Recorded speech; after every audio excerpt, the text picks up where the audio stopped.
अब Israel Gaza पर पूरा कंट्रोल करने की तरफ बढ़ रहा है। ये अलग बात है कि इस प्रोसेस में हजारों लोगों को कत्ल के घाट उतार चुका है।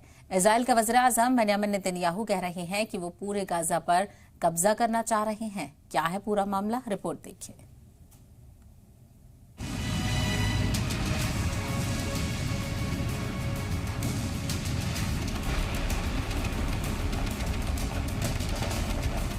इजराइल के वजीर आजम बेंजामिन नेतन्याहू अब जुल्म की एक और कहानी लिखने को तैयार हैं।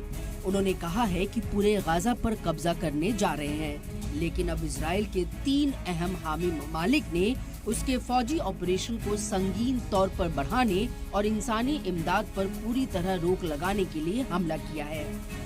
ब्रिटेन, फ्रांस और कनाडा ने इजराइल की जंग की तोसी को इनकम्पैटिबल बताते हुए उस पर ज़बानी हमला किया है। गाजा में जारी हालात को नाकाबिले बर्दाश्त बताया और धमकी दी है कि इजराइल का जमीनी ऑपरेशन जारी रहा तो ठोस रद्दे अमल का इजहार किया जाएगा।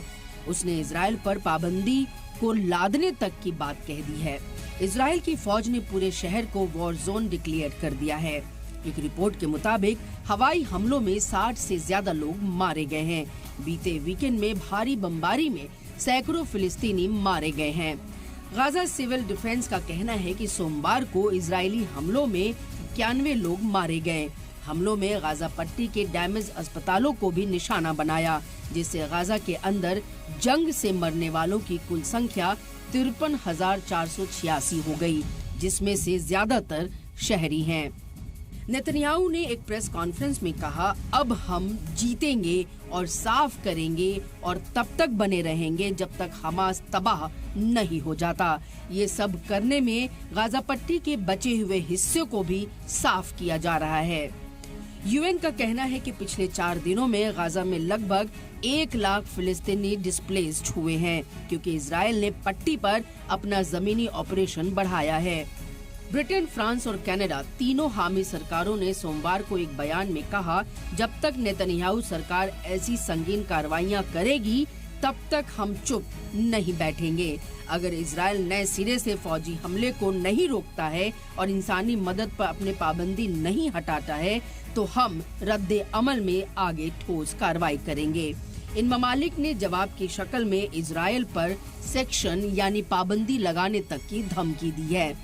गाजा में इजराइल के फौजी ऑपरेशन के एक्सटेंशन पर यूनाइटेड किंगडम, फ्रांस और कनाडा के सख्त मुखालिफत के बाद बेंजामिन नेतन्याहू ने उन ममालिक और उनके लीडरान की सख्त तनकीद की है और उन पर 7 अक्टूबर 2023 को हमास के हमले की तारीफ करने और उन्हें इनाम देने का इल्जाम लगाया। वाज़ेह हो कि गाजा में शदीद कहत साली है, हजारों लोग मारे जा चुके हैं और जमीनी ऑपरेशन के बाद गाजा में मजीद तबाही का इम्कान है। ब्यूरो रिपोर्ट, सलाम टीवी।